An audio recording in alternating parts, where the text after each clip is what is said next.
ಹೇಗೋ ಆ ದೇವರ ದಯೆಯಿಂದ ನನ್ನ ಟಿಸಿಎಸ್ ಶಿಕ್ಷಣ ಸಂಪೂರ್ಣಗೊಂಡಾಯಿತು. ಆ ನನ್ನ ಅಣ್ಣ ಅತ್ತಿಗೆಯರ ಆಸೆಯಂತೆ ನಾನು ಒಬ್ಬ ಆದರ್ಶ ಶಿಕ್ಷಕನಾಗಿ ಮುಂದುವರೆದೆ. ಆ ನನ್ನ ಅಣ್ಣ ಅತ್ತಿಗೆಯರು ನನ್ನನ್ನು ಓದಿಸಲಿಕ್ಕೆ ಸಾಧ್ಯವಾಗುವುದು.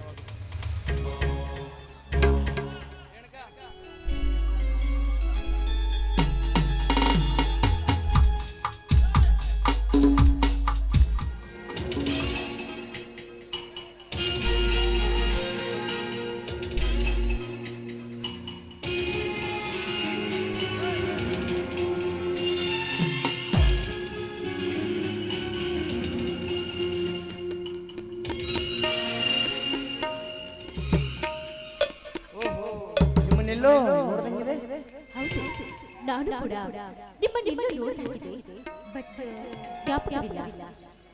ಓಹೋ, ನನಗೆ ಸಂಪೂರ್ಣ ಜ್ಞಾಪಕವಾಯಿತು ಮೇಡಮ್. ಹಿಂದಿನ ವರ್ಷ ಡಿಸೆಂಬರ್ 18 ಧಾರವಾಡ ಯೂನಿವರ್ಸಿಟಿ ಕಾಲೇಜಿನಲ್ಲಿ ಗ್ಯಾದರಿಂಗ್ ಹಾಡಿಗೆ ಪ್ರಥಮ ಸ್ಥಾನ ಪಡೆದ ರೇಣುಕಾ ಅಲ್ವಾ? ಅದೇ ಕಾಲೇಜಿನಲ್ಲಿ ಟಿಸಿಎಸ್ ಮುಗಿಸಿ ಬಂದ ಈ ಊರಿನ ಬಡ ರೈತನಾದ ಸತ್ಯವಂತ ತಮ್ಮ ಸಂಪತ್ ಅಂತ ನನ್ನ ಹೆಸರು.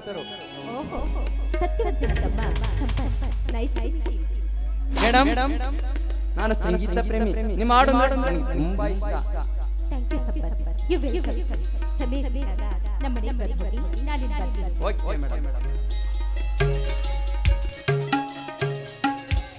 ಅಂದು ಆ ಕಾಲೇಜಿನಲ್ಲಿ ಆ ರೇಣುಕಾ ಹಾಡಿದ ಹಾಡು, ಮಾಡಿದ ಡ್ಯಾನ್ಸು ಇನ್ನು ಕಣ್ಣು ಮುಂದೆ ಕುಂತಂತಾಗಿದೆ.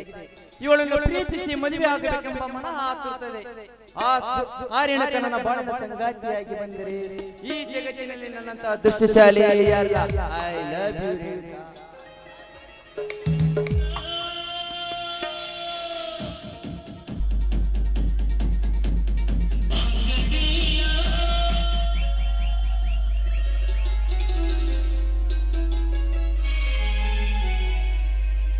I love you, Rinka.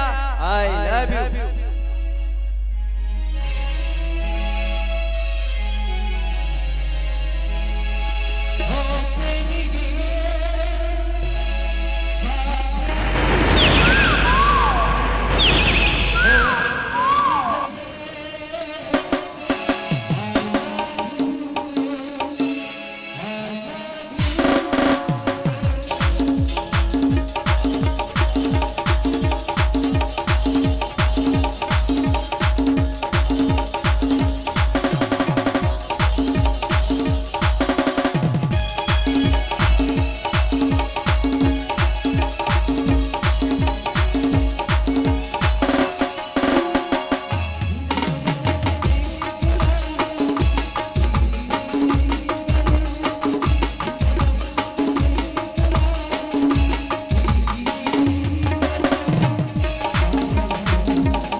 ಬೆಟ್ಟದ ತುದಿಯಲ್ಲಿ ನೆಲೆಸಿರುವ ಮೈಲಾರ ನಿನ್ನಲ್ಲಿ ಬೇಡಿಕೊಳ್ಳುವುದು ಒಂದೇನಪ್ಪ, ಈ ನನ್ನ ಸಂಸಾರವನ್ನು ಸುಗಮವಾಗಿ ಟಿಸಿ ಮುಗಿಸಿ ಶಿಕ್ಷಕರ ಬುದ್ಧಿಗಿಂತ ಹುಟ್ಟಿರುವ ನನ್ನ ಮೈದನ ಹುದ್ದೆಯಿಂದ ಪಾಸ್ ಮಾಡಿ ಇನ್ನು ನನ್ನ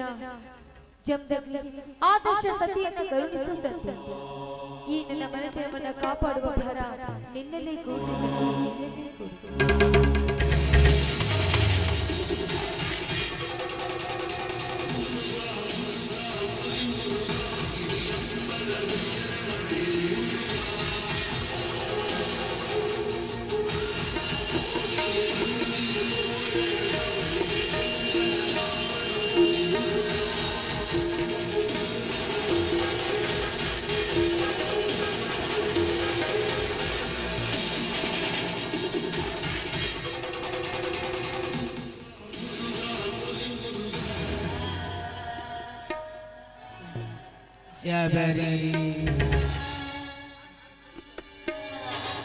ಯಾರು ನಾನೇ ಈ ಊರ ಗರ್ಭ ಶ್ರೀಮಂತ ಸಾಯಿಗೌಡ. ಎಲ್ಲಿ ಪೂಜಿಸುತ್ತಿರುವ ನನ್ನನ್ನ ಕೂಗಿ ಕರೆದ ಕಾರಣ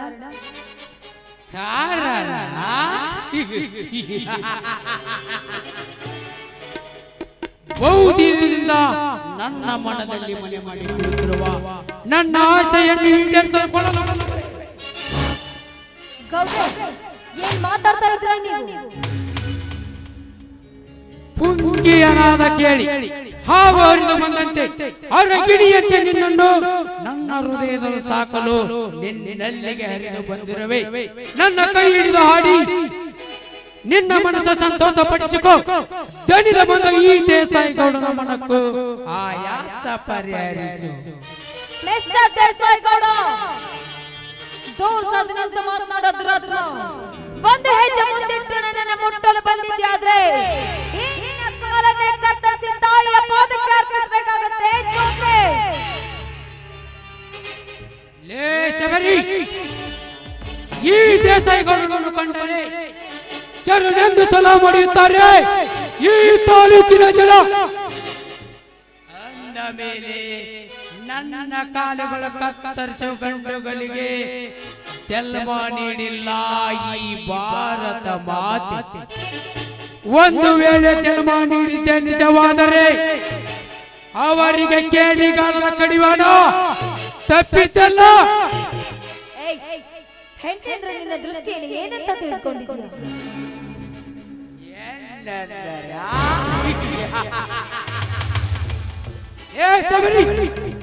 ಎಂದರೆ ನನ್ನ ದೃಷ್ಟಿಯಲ್ಲಿ ತೀಕೆ ತೀರಿಸಿಕೊಂಡು ತಿಂದಾಕೋ ಸಿಪ್ಪೆ, ಅದರಲ್ಲೂ ನೀನೊಂದು ಬಾಗಿದ ಹಣ್ಣು. ಮಾಗಿದ ಮಾವಿನ ಹಣ್ಣು ಅಂತ ಎಲ್ಲ ಹಣ್ಣುಗಳನ್ನು ತಿನ್ನಲಿಕ್ಕೆ ಹೋದ್ರೆ ವಿಷಪೂರಿತ ಬೇವಿನ ಹಣ್ಣಾಗಿ ನಿನ್ನ ನಿರ್ನಾಮಕ್ಕೆ ಕಾರಣವಾದೀತು. ಎಚ್ಚರ ಎಚ್ಚರ. ಲೇ ಶಬರಿ, ಏಕಚಿತ್ತ ಒಂದೆನ್ನಿನಿಂದ ನಿನ್ನಿಂದ ನನಗೆ ಎಚ್ಚರಿಕೆಯನ್ನು ಶಬ್ದ ಕಣ್ಣೆಚ್ಚು ಕಂಡಿಲ್ಲ ಈ ದೇಸಾಯಿಗೌಡ. ಸುಮ್ಮನೆ ನನ್ನ ಒಳಗೆ ಸರಗಾಸಿಸಿಕೊಂಡಿದ್ದರೆ ಸರಿ, ಇರದಿದ್ದರೆ ಹರಿದು ಹತ್ತಿಗೆ ಹಾಕುವೆ ಈ ನಿನ್ನ ಸುಂದರವಾದ ಜಯವನ್ನು. ಬಾ ಶಬರಿ, ಬಾ ನನ್ನ ಅಪ್ಪಿ ಮುರಿ. ನೀವು ಇದೇ ರೀತಿ ಹತ್ತು ಮೀರಿ ಮಾತಾಡ್ತಿಯಾದ್ರೆ ನಾನು ನಿಮ್ಮ ಪಾಲಿಗೆ ಮನಕ್ಕೆ ಒಬ್ಬಳಾಗಬೇಕಾಗತ್ತೆ. ನೆನಪಿರ್ಲಿ ಶಬರಿ, ಈ ನಿನ್ನ ಗೊತ್ತು ಬೆದರಿಕೆ ವೇದಾಂತ ನನ್ನ ಮುಂದೆ ತೋರಿಸಬೇಡ. ಜಗವನ್ನೇ ಆಳುವುಳ್ಳ ಧೈರ್ಯವುಳ್ಳ ಈ ದೇಸಾಯಿಗೌಡ ಮನಸ್ಸು ಮಾಡಿದರೆ ನನ್ನ ಆಳುಗಳಿಂದ ನಿನ್ನನ್ನು ಒತ್ತು ತರಿಸಿ ಇದೇ ರಾತ್ರಿ ನಿನ್ನೊಂದಿಗೆ ಕಳೆಯುತ್ತಿದ್ದೆ. ಆದರೆ ಸೂರನಾದ ನನಗೆ ಶೋಭಿಸುತ್ತಲ್ಲ ಎಂದು ಆ ಕೆಲಸಕ್ಕೆ ಕೈ ಹಾಕದೆ ಮುಖಾಮುಖಿಯಾಗಿ ಬಂದು ಕೇಳುತ್ತಿದ್ದೇನೆ ಕಾಮದ ಭಿಕ್ಷೆಯನ್ನು. ಇದಕ್ಕೊಪ್ಪಿದರೆ ನೀರಾಗುವೆ ನನ್ನ ಕೋಣೆಯ ರಾಣಿ. ಒಪ್ಪದಿದ್ದರೆ ನೀ ಕಾಣುವೆ ಯಮನ ಕೋಣೆ. ಕರ್ಮ ಏನೋ ಗರತಿಯಾದ ನನ್ನನ್ನ ಕೆಣಕಲು ಬಂದಿದ್ಯಾದ್ರೆ ಇದೇ ಮೈಲಾರಲಿಂಗೇಶ್ವರನ ಎದುರಿಗೆ ನಿನ್ನ ದೇಹವನ್ನ ತುಂಡು ತುಂಡಾಗಿ ಕತ್ತರಿಸಿ ಹತ್ತುಕ್ಕಾಗಿ ನಾಯಿನರಿಗೆ ಔತಣ ಕೊಡಬೇಕಾಗತ್ತೆ. ಒಳ್ಳೆ ಮಾತಿನಿಂದ ಹೆಚ್ಚಿಗೆ ಮಾತಾಡದೆ ಎಲ್ಲಿಂದ ಮರ್ಯಾದೆಯಿಂದ ಹೋಗ್ತೀಯೋ ಅಥವಾ ನಾರಿಯಾದ ನಾನು ನಾರಿಯಾಗಲು ಮಾರಿಯಾ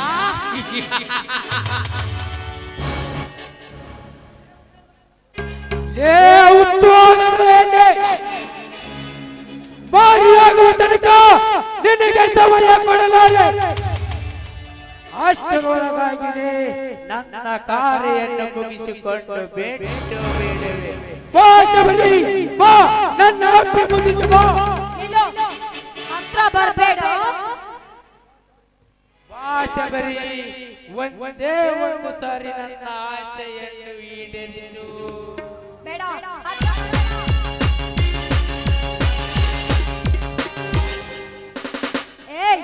ನನ್ನನ್ನ ಮುಟ್ಟಲು ಬಂದಿದ್ಯಾದ್ರೆ ಇದೇ ದೇವರ ಮುಂದೆ ಇದೇ ಕೋಟೆಯಿಂದ ನಿನ್ನ ರುಂಡವನ್ನೇ ಚೆಂಡಾಡಿ ಬಿಡ್ತೀನಿ. ಏನು ಎಲ್ಲಿವರೆಗೂ ನನಗೆ ಮರ್ಯಾದೆ ಕೊಟ್ಟು ಸಾಮೂಹಿಕವಾಗಿ ಹೇಳಿದೆ ನಿನಗೆ ಒಳ್ಳೇದಂತ ಕಾಣಿಸಲಿ ಅನ್ಸುತ್ತೆ.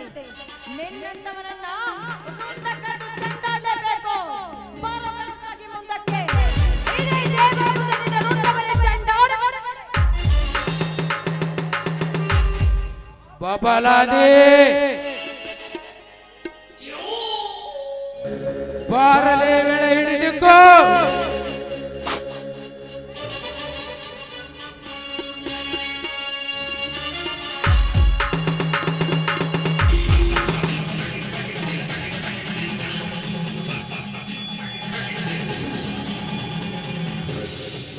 ರಾಣಾ ಚೆಂಡ್ಯಾ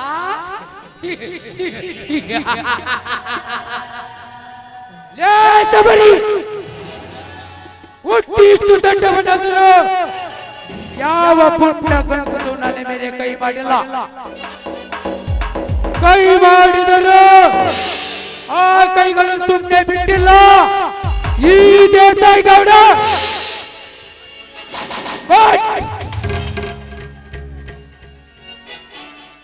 ಇದೇ ಅಲ್ಲವೇ ನನ್ನ ಕೆನ್ನೆಗೆ ಏಟ ಕೊಟ್ಟ ಕೈ. ಈ ಕೈಯನ್ನು ಖಂಡಿತ ಮಾತಿಗೆ ಬಿಡಲಾರೆ.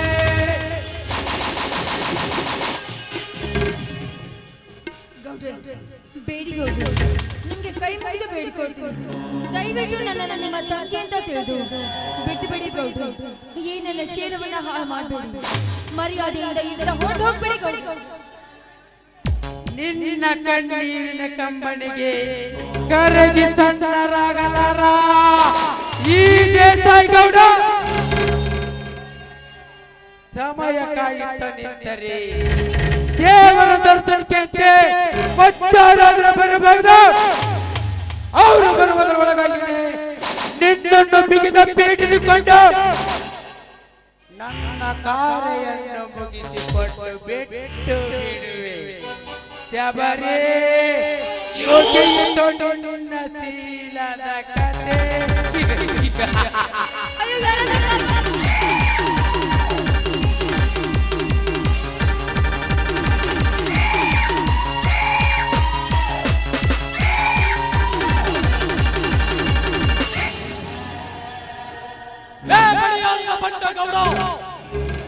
ಮೊದಲು ಕೈ ಬಿಡಲೇ ಕೈಯನ್ನು ಅಗ್ನಿದೇವ, ಬರ್ರಿ ಅಗ್ನಿದೇವ, ಬರ್ರಿ ಅಗ್ನಿದೇವನಲ್ಲ ರಾಷ್ಟ್ರಗೌಡ. ಗರತಿಯರ ಬೋಳಿಗೆ ಬೆಂಕಿ ಬರಿ ಹೇಳಿದ್ರು ನಿಮ್ಮಂತ ಕೊಟ್ಟಕ ಶ್ರೀಮಂತರನ್ನು ಹೋಗಿ ಬಂದವನು ಕಲಿಯುಗದ ಅಗ್ನಿದೇವ. ಲೇ ಅಗ್ನಿದೇವ, ಕಾಡನ್ನು ಬಿಟ್ಟು ನಾಡಿಗೆ ಕರೆ ತಂದಿರುವುದು ನನಗೆ ಸಹಾಯ ಮಾಡಿ ನಾ ಹೇಳಿದಂತೆ ಬಿದ್ದಿರಲು. ಆದರೆ ಅದನ್ನು ಬಿಟ್ಟು ನೀನು ನನಗೆ ಎದುರಾಗಿ ನಿಲ್ಲುವುದು ಸರಿಯೇ? ಸರಿಯ ತಪ್ಪು ಗೊತ್ತಿಲ್ಲ ಗೌಡ. ಒಟ್ಟಿನಲ್ಲಿ ನನ್ನ ಕಣ್ಣೆದುರಿಗೆ ಗರತಿಯರ ತಲೆಗೆ ಕುಂದು ಬರುವುದನ್ನ ನನ್ನ ಕಣ್ಣಾರೆ ಕಂಡಿದ್ದಾದರೆ ಅಂದೇ ಅವರ ದೇವನ ಸುಟ್ಟು ಬೂದಿ ಮಾಡಿ ಗರತಿಯರ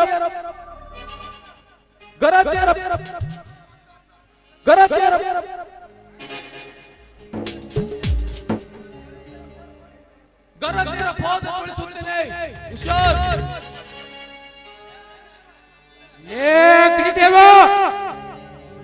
ನಾನ್ಯಾರು?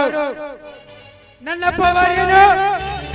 ಚೆನ್ನಾಗಿ ಹಿಡಿದುಕೊಂಡು ಮಾತನಾಡ. ಮೇಲಾಗಿ ಈ ನಾಡನ್ನೇ ಮುಷ್ಟಿಯಲ್ಲಿ ಹಿಡಿದು ಆಟ ಆಡಿಸಬಲ್ಲ ಈ ಊರ ಗರ್ಭ ಶ್ರೀಮಂತ ಸಾಯಿಗೌಡ ನಾನು. ತಿಳಿದೇ ಬಗ್ಗೆ ಊರಿನಲ್ಲಿ ದೊಡ್ಡ ಮನುಷ್ಯನಂತೆ ಮೆರೆಯುವ ನೀನು, ಕಂಡ ಹೆಣ್ಣುಗಳ ತೋಳ ತಕ್ಕಿಯ ಬಿಸಿ ಅಪ್ಪಿಗೆಯನ್ನು ಬಯಸುವ ನೀನು ಒಬ್ಬ ಗಂಡಸನಲ್ಲೇ.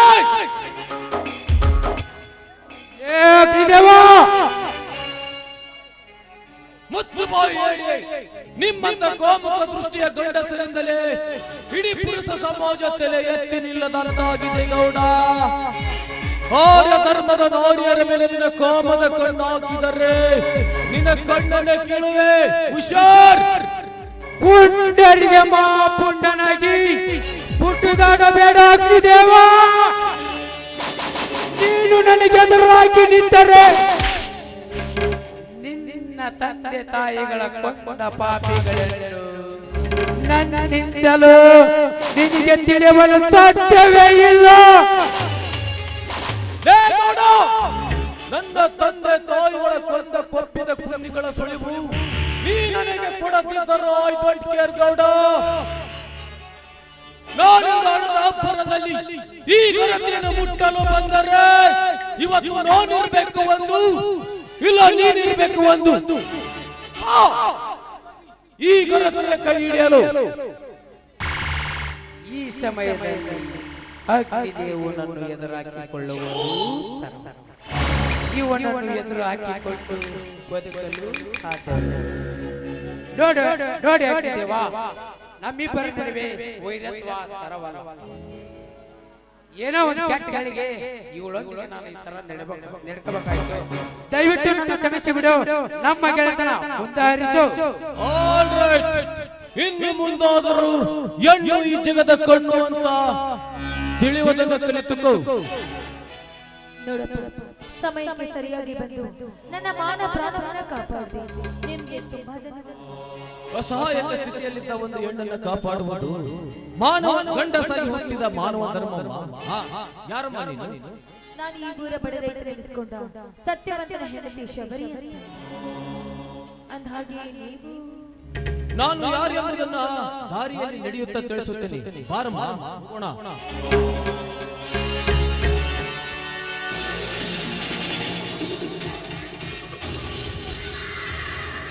ಹೋಗು ಹೋಗು ಅಗ್ನಿದೇವ, ಹೋಗು.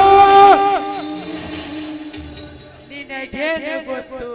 ನಿನ್ನ ಮಾತಾಪಿತರ ಕೊಲೆ ಮಾಡಿ ನಿಮ್ಮ ಮನೆಗೆ ಬೆಂಕಿ ಹಚ್ಚಿದ ಈ ವಂಚಕ ದೇಸಾಯಿಗೌಡ ಎನ್ನುವುದು ನಿನಗೇನು ಗೊತ್ತು? ನಿನ್ನಿಂದಲೇ ನನ್ನ ಎಲ್ಲ ಕಾರ್ಯಗಳನ್ನು ಸಾಗಿಸಿಕೊಂಡು ನಂತರ ಸಾಗುತ್ತಿವೆ ಎತ್ತಿಯ ಮನ ದರ್ಶನಕ್ಕೆ.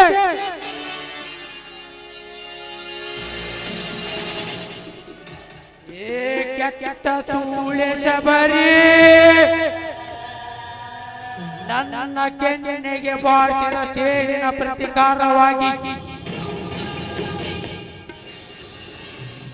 ನಿನ್ನ ಮೈದನ ಸಂಪತ್ತನ್ನು ನನ್ನ ಮೋಸದ ಬಲ ಬೀಸಿ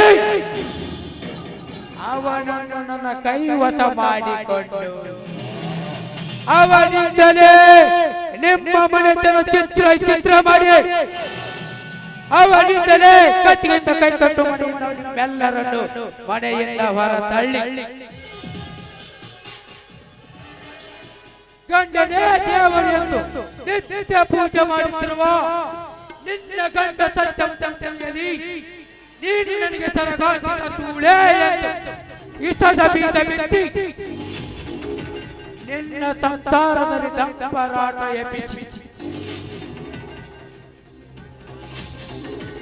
ನಿನ್ನನ್ನು ನೋಡಿ ಈ ಸಮಾಜದ ಜನ ಕೇಕೆ ಹಾಕಿ ನಗುವುದನ್ನು ನಾನು ಕಂಡು ಪುಂಡ ಪುಡಾರಿಯಾದ ಇನ್ನೊಬ್ಬ ನಿನ್ನ ಮೈದನನನ್ನು ಹಲ್ಲು ಕಿತ್ತು ಹಾವಿನಾಗಿ ಮಾಡಿ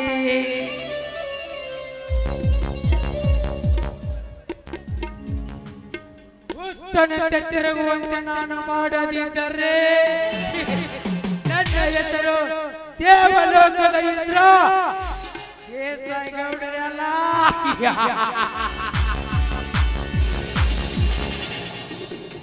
ಲೇಸಬರಿ ನಿನ್ನ ಗಂಡ ನನ್ನಿಂದ ತೆಗೆದುಕೊಂಡ್ರು ನನ್ನ ಮೈದಾನ ಸಂಪತ್ತಿನ ಓದಿನ ಸಲುವಾಗಿ 70,000 ಹಣ ಹಾಗೆ ಉಳಿದಿದೆ. ಮರಳಿ ಕೇಳಲು ನಾಳಿಗೆ ಕಳಿಸುವೆ ನಿನ್ನ ಮನೆಗೆ. ನನ್ನ ಎಡೆಗೆ ಛತ್ರಿಯಾದ ಬಬಲಾದಿ ಹಾಗೂ ನನ್ನ ಸುರೇಂದ್ರ ಪಟೇಲನನ್ನು